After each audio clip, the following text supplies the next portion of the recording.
जय हिंद। आप सभी को स्वागत करते हैं अपने इस YouTube channel SSC Ankit Singh में।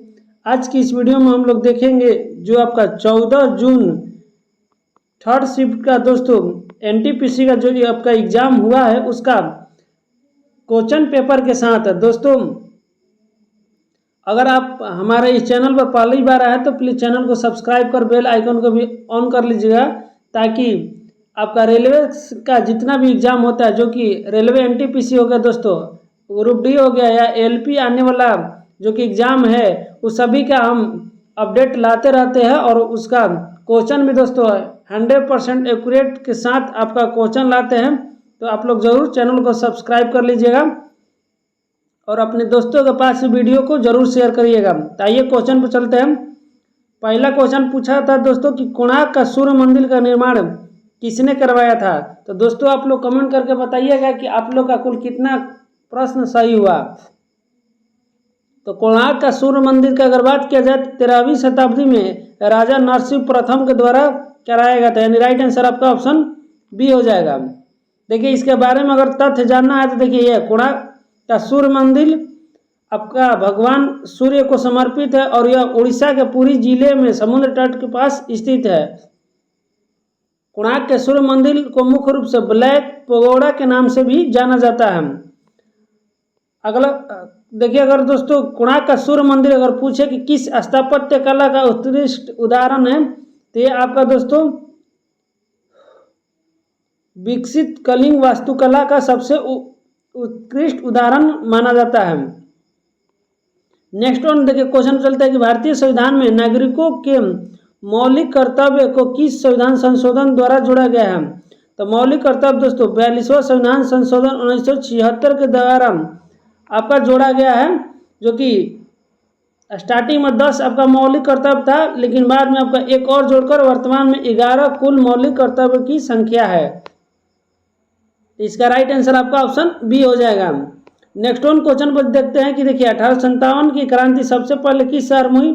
तो 1857 की अगर क्रांति पूछे तो ये आपका दोस्तों मेरठ शहर में हुआ था। राइट आंसर आपका ऑप्शन बी हो जाएगा।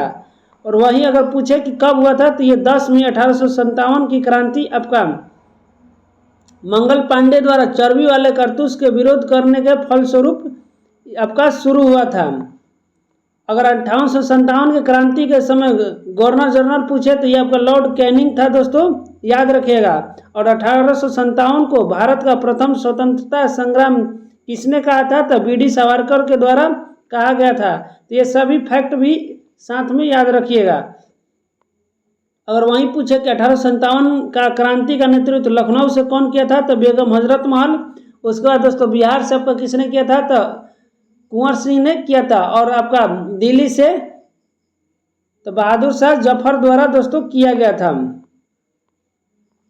अगला क्वेश्चन नेक्स्ट वन देखिए कि भारत के राष्ट्रीय गीत वंदे मातरम के निर्माण की 150वीं वर्षगांठ मनाने के लिए किस केंद्रीय मंत्रालय ने राष्ट्रव्यापी वर्ष भर चलने वाले स्मरण उत्सव कार्यक्रम की शुरुआत किया है। तो देखिए आइए इसका ऑप्शन देते हैं हम। तो यह आपका मंत्रालय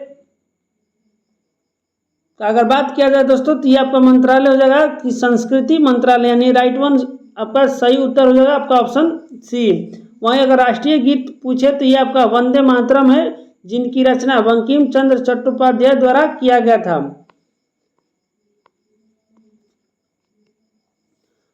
अगला क्वेश्चन पे चलते हैं दोस्तों। अगला क्वेश्चन देखिए, शासन की वह प्रणाली जिसमें राज्य की प्रमुख वंशानुगत पीढ़ी दर पीढ़ी नहीं होता है, बल्कि वह जनता द्वारा प्रत्यक्ष या अप्रत्यक्ष रूप से चुना जाता है, क्या कहलाता है। तो वैसी दोस्तों शासन प्रणाली को आपका गणतंत्र कहते हैं। राइट आंसर आपका ऑप्शन सी हो जाएगा, जिसमें पीढ़ी दर पीढ़ी ना होकर बल्कि जनता द्वारा चुना जाता है, उसे गणतंत्र की संज्ञा दिया जाता है, यानी रिपब्लिकन। और भारत भी आपका दोस्तों एक रिपब्लिक देश है और लोकतांत्रिक गणराज्य है। देखिए अगर लोकतांत्रिक दोस्तों अगर बात किया जाए तो आपका विश्व में पहला आपका बिहार का वजीर में स्थापित किया गया था। वहीं अगर गणतंत्र की अवधारणा कहाँ से लिया गया है, जो कि आपका स्वतंत्रता, समानता और बंधुत्व का अगर बात किया जाए तो ये आपका फ्रांस देश से लिया गया है। नेक्स्ट वन क्वेश्चन देखिए, स्वामी विवेकानंद ने वर्ष 1983 में विश्व धर्म संसद में अपना पहला ऐतिहासिक भाषण किस शहर में दिया था? तो ये आपका शिकागो शहर में दिया था, यानी राइट आंसर आपका ऑप्शन बी हो जाएगा। तो याद रखिएगा दोस्तों कि उस समय आपका स्वामी विवेकानंद द्वारा 11 सितंबर 1983 के अमेरिका के शिकागो शहर में भाषण की शुरुआत अमेरिका के भाइयों और बहनों के द्वारा शुरू किया गया था। आइए स्वामी विवेकानंद का बचपन का नाम देख लेते हैं। तो अगर इनका बचपन का नाम पूछे तो इनका बचपन का नाम नरेंद्र नाथ दत्त था और इनका जन्म आपका 12 जनवरी 1883 को कलकत्ता में हुआ था, इसलिए 12 जनवरी को राष्ट्रीय युवा दिवस के रूप में मनाया जाता है। वहीं अगर स्वामी विवेकानंद का कार्य अगर देखते हैं दोस्तों, तो स्वामी विवेकानंद ने अपने गुरु रामकृष्ण मिशन की स्थापना 1897 ईस्वी में किया था और रामकृष्ण मिशन का मुख्यालय आपका बेलूर मठ पश्चिम बंगाल में है। अगला क्वेश्चन देखिए, अगला क्वेश्चन था कि 20 डिग्री सेल्सियस तापमान पर शुष्क हवा में ध्वनि की चाल लगभग कितनी होती है? तो 20 डिग्री सेल्सियस तापमान पर आपका 343 मीटर प्रति सेकंड हो जाएगा, राइट आंसर ऑप्शन ए हो जाएगा।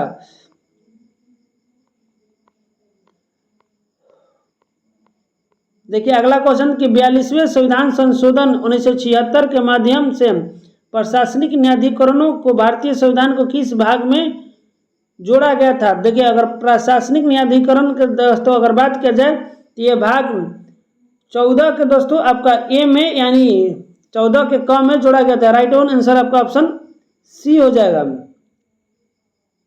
और 42वां संविधान संशोधन को मिनी संविधान संशोधन भी कहा जाता है, ताकि दोस्तों उस समय आपका बहुत सारा संविधान में चेंज किया गया था, जो कि प्रस्तावना में आपका संशोधन किया गया था। उसके बाद मौलिक कर्तव्य जोड़ा गया था और अगर प्रधानमंत्री पूछे तो तत्कालीन प्रधानमंत्री आपका इंदिरा गांधी थी।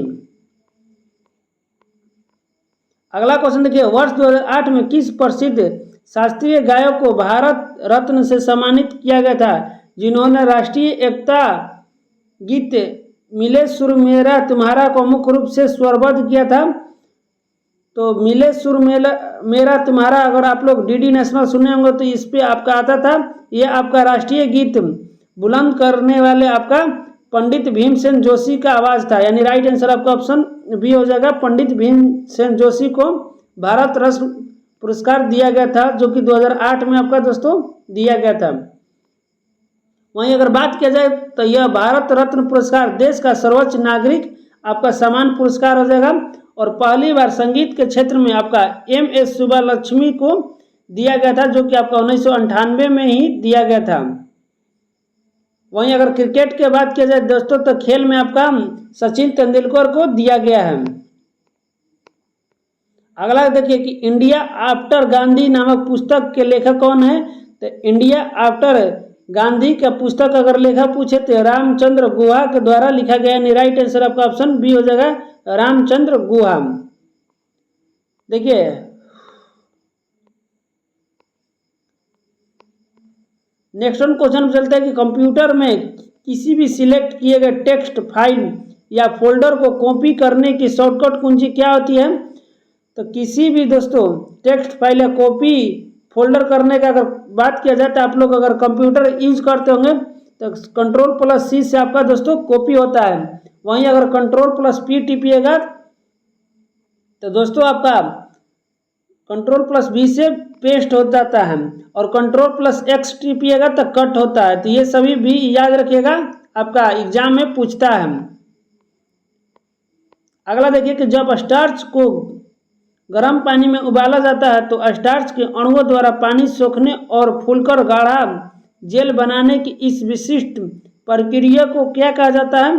तो ऐसी प्रक्रिया का दोस्तों स्टार्च का श्लेषीकरण कहा जाता है, यानी राइट आंसर आपका ऑप्शन भी हो जाएगा, जिलेटिनाइजेशन या श्लेषीकरण। अगला क्वेश्चन पर चलते हैं कि क्षेत्रफल के दृष्टि से भारत के सबसे बड़ी मीठे पानी की प्राकृतिक झील कौन सा है? तो भारत का दोस्तों सबसे मीठा पानी का झील आपका बुलर झील हो जाएगा, जो कि राइट आंसर आपका ऑप्शन बी हो जाएगा। और बुल्लर झील आपका जम्मू कश्मीर राज्य में पाया जाता है, जिसका अगर उद्गम स्रोत पूछे तो झेलम नदी हो जाएगा। वहीं खारे पानी का सबसे बड़ा तटीय झील पूछे तो ये आपका चिल्का झील हो जाएगा, जो कि उड़ीसा राज्य में स्थित है। और पूर्वोत्तर भारत का सबसे बड़ा मीठे पानी का झील पूछे तो ये आपका दोस्तों लोकटक झील हो जाएगा, जो कि मणिपुर राज्य में स्थित है। और लोकटक झील पर ही दोस्तों विश्व का एकमात्र तैरता national park Keibul Lamjao national park है। अगला क्वेश्चन चलता है कि कंप्यूटर मेमोरी को मापने वाली सबसे छोटी बुनियादी इकाई कौन सी है? तो सबसे छोटी बुनियादी इकाई दोस्तों आपका बिट होता है। राइट आंसर आपका ऑप्शन सी होता है।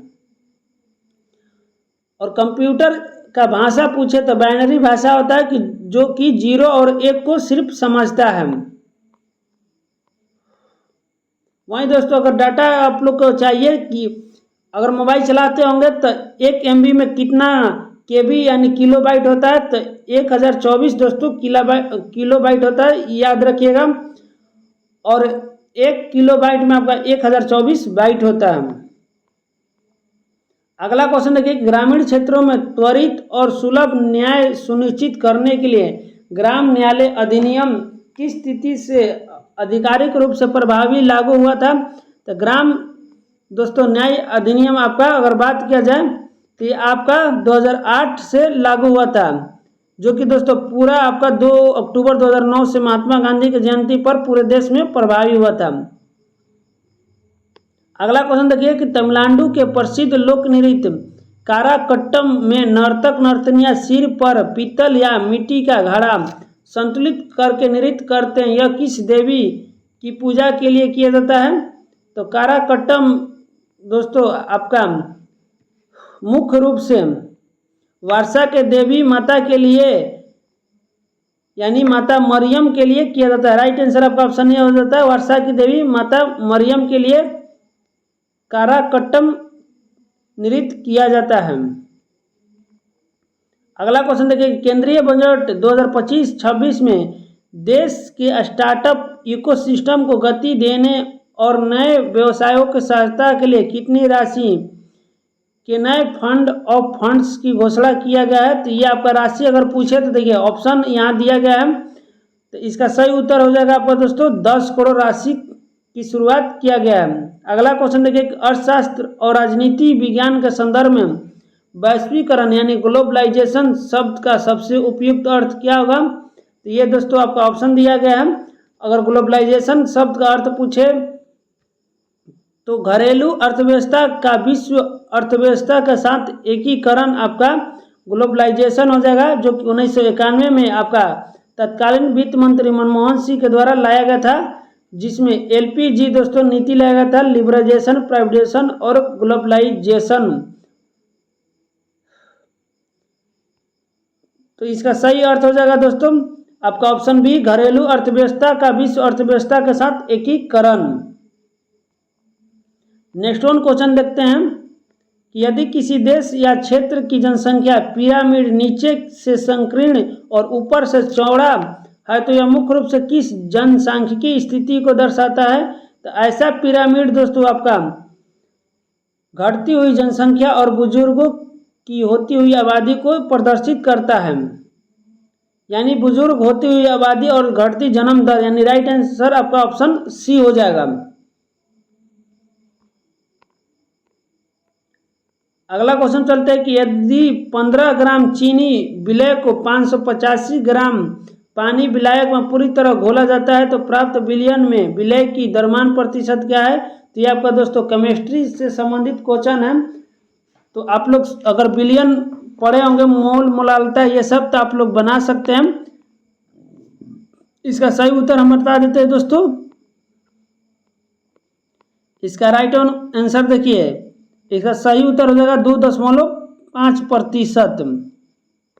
अगला क्वेश्चन पर चलते हैं। अब नेक्स्ट है कि निम्नलिखित में वह कौन सा प्रसिद्ध पुरातात्विक स्थल है जहाँ निम्न पूरा पाषाण काल से लेकर मध्य पाषाण काल तक के मानव निवास और पाषाण औजारों के निरंतर अवशेष प्राप्त हुए हैं? तो ये आपका दोस्तों अगर बात किया जाए तो मध्य प्रदेश के रायसीना में स्थित भीम बेटका में प्राप्त हुआ है। राइट आंसर आपका ऑप्शन बी हो जाएगा। और भीमबेटका का अगर दोस्तों खोज पूछे तो भीमबेटका गुफाओं का खोज आपका विष्णु श्रीधर वाड़कर द्वारा किया गया था। अगला क्वेश्चन देखिए कि जनसांख्यिकी के संदर्भ में जनसंख्या घनत्व पॉपुलेशन डेंसिटी शब्द का क्या अर्थ है? तो पॉपुलेशन डेंसिटी यानी जनसंख्यिक घनत्व का अर्थ दोस्तों अगर बात किया जाए तो ये आपका प्रति इकाई क्षेत्रफल में रहने वाले की औसत संख्या से संबंधित है। यानी इसका सही उत्तर अगर बात किया जाए दोस्तों तो प्रति इकाई आपका ऑप्शन बी इसका सही उत्तर हो जाएगा। अगला क्वेश्चन चलता है कि प्रधानमंत्री नरेंद्र मोदी की अध्यक्षता में राष्ट्रीय वन्य जीव बोर्ड की ऐतिहासिक 7वीं बैठक कहाँ आयोजित किया गया? तो ये आपका करंट अफेयर से दोस्तों संबंधित है, जो कि आपका वन्य जीव बोर्ड का 7वीं बैठक 3 मार्च 2025 को गुजरात के जूनागढ़ में आपका स्थित गिर राष्ट्रीय उद्यान में हुआ था। यानी राइट आंसर आपका ऑप्शन सी हो जाएगा, गिर राष्ट्रीय उद्यान। और गिर राष्ट्रीय उद्यान दोस्तों शेर के लिए प्रसिद्ध है। अगला देखा कि भौगोलिक दृष्टि से भारत के मालाबार तट पश्चिमी तटीय मैदान का सबसे निकट कौन सा द्वीप स्थित है? तो मालाबार तट दोस्तों ये आपका लक्षद्वीप द्वीप के समूह नजदीक है, जो कि मालाबार तट आपका केरल राज्य से संबंधित होता है और केरल से सबसे नजदीक आपका लक्षद्वीप है। राइट आंसर आपका ऑप्शन बी हो जाएगा। वहीं अगर अंडमान निकोबार पूछे तो यह कोरोमंडल तट के नजदीक है। अगला क्वेश्चन देखिए भूकंप के दौरान वह विशिष्ट क्षेत्र अंतरिक्षीय कोण जहाँ सिस्मोग्राफ पर कोई भी एस तरंग दर्ज नहीं की जाती है क्या कहलाता है? तो एस तरंगे दोस्तों आपका छाया तरंगे का यानी शैडो जोन कहलाता है। राइट आंसर आपका ऑप्शन बी हो जाएगा। अगला क्वेश्चन देखिए ब्रिटिश गणितज्ञ चार्ल्स बेबेज द्वारा डिजाइन किए गए विश्व के पहले यांत्रिक कंप्यूटर का क्या नाम था? तो चार्ल्स बेबेज दोस्तों आपका कंप्यूटर का खोज किया था, जिसके द्वारा डिजाइन किया गया पहला कंप्यूटर का नाम एनालिटिकल इंजन था। राइट आंसर आपका ऑप्शन बी हो जाएगा, एनालिटिकल इंजन। अगला क्वेश्चन देखिए कि निम्नलिखित में कौन सा देश हाल ही में ब्रिक्स समूह द्वारा संचालित न्यू डेवलपमेंट बैंक का नया आधिकारिक पूर्ण सदस्य बना है? तो ये आपका दोस्त अगर बात किया जाए तो दोस्तों ब्रिक्स समूह द्वारा एनडीबी का पूर्ण सदस्य अल्जीरिया दोस्त बना है। यानी राइट आंसर आपका ऑप्शन बी हो जाएगा। अगला क्वेश्चन चलते हैं कि वर्ष 1798 में लॉर्ड वेलेस्ली द्वारा शुरू की गई सहायक संधि को सबसे पहले किस भारतीय रियासत के शासक ने स्वीकार किया? तो सहायक संधि को दोस्तों स्वीकार करने वाला आपका सबसे पहला शासक हैदराबाद का निजाम था। राइट आंसर आपका ऑप्शन सी हो जाएगा। और सहायक संधि का जनक दोस्तों लॉर्ड वेलेस्ली को कहा जाता है, तो ये भी फैक्ट याद रखिएगा। अगला देखिए क्वेश्चन कि डिस्क डिफ्रोमेटर को एप्लीकेशन सॉफ्टवेयर के बजाय सिस्टम सॉफ्टवेयर क्यों माना जाता है? तो इसका दोस्तों आपका कंप्यूटर से संबंधित प्रश्न है, तो ऑप्शन देखिएगा। इसका उत्तर हम बता देते हैं। इसका उत्तर है कि सिस्टम सॉफ्टवेयर विशेष रूप से एक सिस्टम यूटिलिटी दोस्तों माना जाता है, न कि एप्लीकेशन सॉफ्टवेयर। अगला क्वेश्चन देखिए निम्नलिखित में से कौन सी एक भारतीय संविधान की एकात्मक विशेषता है? बताना है कि कौन सा भारतीय संविधान के एकात्मक विशेषता के अंतर्गत आता है। तो इसका सही उत्तर होगा कि ढांचे में संघीय लेकिन आत्मा में एकात्मक मानी जाती है, जो कि इसका मुख्य कारण है एकीकृत न्यायपालिका। राइट वन आंसर आपका ऑप्शन सी हो जाएगा। अगला क्वेश्चन देखिए धूर दक्षिणी पंथ नेता जोस एंटोनियो कास्ट हाल ही में किस देश के राष्ट्रपति बने हैं, जहां वहां दशकों के बाद एक बड़ा राजनीतिक बदलाव आया है? तो यह देश आपका दोस्तों दक्षिणी अमेरिका का चिली देश हो जाएगा। राइट वन आंसर आपका ऑप्शन सी हो जाएगा, चिली देश। अगला देखिए सड़क परिवहन और राजमार्ग मंत्रालय के आधिकारिक आंकड़ों के अनुसार वर्ष 2010 से 20 के दशक के दौरान भारत के ग्रामीण सड़क नेटवर्क की कुल लंबाई में लगभग कितने प्रतिशत की वृद्धि दर्ज की गई है? तो यह प्रतिशत आपका दोस्तों 44% हो जाएगा। राइट वन आंसर आपका ऑप्शन सी हो जाएगा। अगला क्वेश्चन देखिए, वर्ष 1991 में अपनाई गई नई आर्थिक नीति एलपीजी, दोस्तों अभी कुछ देर पहले बताए थे एलपीजी के बारे में, के बाद भारत के किस क्षेत्र में सबसे तीव्र वृद्धि दर्ज की गई, जो आगे चलकर भारत की जीडीपी का सबसे बड़ा स्रोत बना है। तो ये आपका अगर क्षेत्र का बात किया जाए दोस्तों, तो बैंकिंग और सेवा क्षेत्र हो जाएगा, जो कि सबसे ज़्यादा जीडीपी जनरेट करता है। राइट आंसर आपका ऑप्शन सी हो जाएगा। वहीं आपका कृषि संबंधी प्राथमिक क्षेत्र के अंतर्गत आता है, और आपका दोस्तों कारखाना विनिर्माण क्षेत्र आपका द्वितीय क्षेत्र के अंतर्गत आता है। अगला देखिए, किसी निश्चित तापमान पर ध्वनि की चाल निम्नलिखित में से किस माध्यम में सबसे अधिक तेज होगी। तो निश्चित तापमान पर अगर ध्वनि का चाल पूछे दोस्तों, तो ये आपका ठोस में सबसे अधिक होता है, जो कि ठोस दोस्तों आपका आयरन हो जाएगा, यानी राइट आंसर आपका ऑप्शन सी हो जाएगा। नेक्स्ट वन क्वेश्चन देखते हैं कि किस कैरिबियाई देश ने मार्च 2025 में प्रधानमंत्री नरेंद्र मोदी को कोविड-19 महामारी के दौरान उनके रणनीति नेतृत्व और बहुमूल्य चिकित्सा सहायता के लिए अपने सर्वोच्च नागरिक सम्मान ऑनरेरी ऑर्डर ऑफ फ्रीडम से सम्मानित किया है। तो यह देश दोस्तों आपका हो जाएगा कैरिबियाई देश बारबोडोसा, यानी राइट आंसर आपका ऑप्शन सी हो जाएगा, बारबोडोसा। अगला क्वेश्चन दोस्तों अब खत्म होता है यहीं पर आपका 14 जून का थर्ड शिफ्ट का क्वेश्चन। तो अगला वीडियो में दोस्तों नेक्स्ट शिफ्ट का जो आपका एग्जाम होने वाला है उसका रिलेटेड हम वीडियो लाएंगे इसी चैनल पर। तो आप लोग चैनल को जरूर सब्सक्राइब कर बेल आइकन ऑन कर लीजिएगा, और दोस्तों वीडियो अच्छी लगी तो एक लाइक जरूर करें, और जो भी डाउट है आप कमेंट करके पूछ सकते हैं। मिलते हैं नेक्स्ट वीडियो में, तब तक के लिए जय हिंद।